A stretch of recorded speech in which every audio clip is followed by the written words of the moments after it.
Hello. Hello, how are you? Hey, John. How you doing? I'm not too bad. Yourself? No, I'm doing good. I'm recovering from the crazy marathon of this past weekend. So, No shit. Yes, it's been going rather well for you. No question about yeah, no, it's fast. I was pretty shocked that it did so well at the end. So, but it was, can't complain. It means more stuff in the game sooner, which is always a good thing for me, anyway.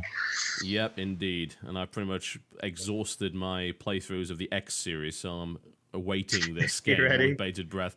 Oh yeah, I'm ready for that. No problem. Yeah. All Well, right. there's a lot. There's a lot coming right now. Actually, I just, obviously, David Braben launched Elite, but I was looking at a Yeah. couple other things on Kickstarter that we're looking. There's a kid in Stanford doing this. What is it now? Is it Theoris? I was looking at it before. I forget now. Theory Chaos or something, maybe something like that. But anyway, it was all procedural. It was pretty impressive for someone doing it by themselves. But I guess it's cool. Yeah, absolutely. It looks like Dave's game is probably going to get funded at this rate. He played kind of the long game with it, and it seems to be doing well.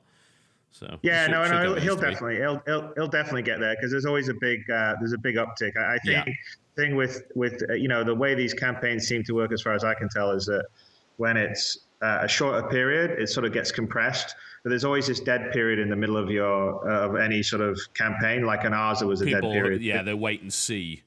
Yeah, so I was shocked how many people came in at the last minute. So it sort of seems like either people want to be right at the beginning or they want to be right at the end. They don't really want to be in the middle.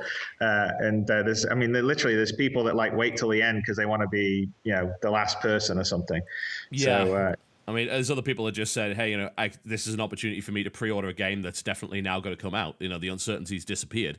So I yeah, think that's why people say at the end, this is a cool way to pre-order the game while still supporting its development, which people yeah. kind Well, of no, dig. I think so. And then I'm hoping on my side that I'm going to make it fun for them while we're developing it because I actually I'm actually having a lot of fun where because in the past when I'd make games in a publisher setup, we're doing demos because you'd want to get your, the publishing side of the company like EA or Microsoft excited. So you'd always do these internal demos, but you're always sort of demoing it to people that really weren't game players. Yeah. So I kind of sort of view, well, we just cut them out, and now I've got everyone that sort of put their money down on the game, and instead of me demoing it to, the marketing guy or something, I'm like demoing it to the people that have backed it, and it's a lot more fun because they actually are into it and care about Yeah, it. And exactly. It's a nightmare to demo it to someone whose first response is, well, what's the market for this? What's the demographic that you're aiming for here? And nonsense like that rather than, oh, how does this mechanic work? Like, they don't even know what a mechanic is. It's a real yeah, nightmare no, to deal with no, people like that. I totally agree. And then the other thing that's nice is for people that are on the team. A lot of times when you work on a game and you work on it for 2 or 3 years and it comes out, then it's all one. It's one whole sort of game, and so people don't really appreciate the little bits or all the effort that went into parts of it. And so it's fun for people like say a concept artist or a programmer that does a little bit of AI. When you show little bits of it, they get like recognition for their work as you're going along. So I certainly, I think it's fun because when I'm working on a team, there's always, my name may be on the box, but really it's everyone that works with me that makes the game great. It's not, it's not all just the Chris Roberts show. I actually quite like it because it allows a lot of the team members to sort of get the appreciation for their work as they're going along. And you really, because at the end of the day, everyone makes these games because they like to play them and they like other people that will be into the stuff they're doing. So I actually quite like it. So so far, maybe check back with me in a year. I may be like, oh, there's 90,000 people on my case to get it all done. Yeah, yeah. That's the real I, thing about it, isn't it? That's the thing that scares a lot of people, I feel, that they feel that they're an investor because they backed this thing early prior to it coming out, so they feel that they have a stake in it, ergo they're going to be extra mouthy. Yeah, well, no, definitely. Well, that's kind of what there's good sides and bad sides to doing it, but yeah, I certainly feel the pressure of that. To be honest with you, I think it's pretty motivating. It's because I know, I can't really, it's got to be good, and I can't really miss a date because I'm going to have, probably by the time the alpha is playable for the multiplayer dogfighting stuff, there'll be well over 100,000 people waiting for it.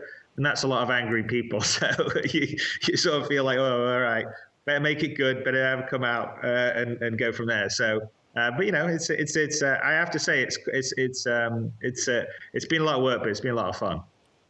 Yeah, absolutely. Now, I'm not sure if that was part of the interview or not. I'm going to assume not. But it was great nonetheless. We could have easily put that out as a segment. That would have been awesome. But if we want to kind of officially start the thing, then we can do the intros and things like that. You could do whatever you want with it. I mean, that's how I feel about it. So I don't mind people hearing it. It's a nice little bit of footage. It might go out as a little bonus or something like that for people. One way or the other, what I'll do is I'll set up so we do the intro, and I will introduce you to the audience, give you a chance to talk about your previous history. Is there anything that you don't want to talk about, either because it's just like it's too far away from even being a reality, or it's secret or whatever, that I should be avoiding? No, ask me anything. I'll be diplomatic if it ends up being something that's hard for me to answer. But no, I'm completely fine with asking me anything. All right, that shouldn't be a problem then. Okay. You can even give me shit about the Wing Commander movie. I'd prefer to pretend that didn't exist, if that's at all possible. It's kind of like it's more of a trigger word for me if I ever hear it. It makes me angry. But we'll try and avoid it when is possible.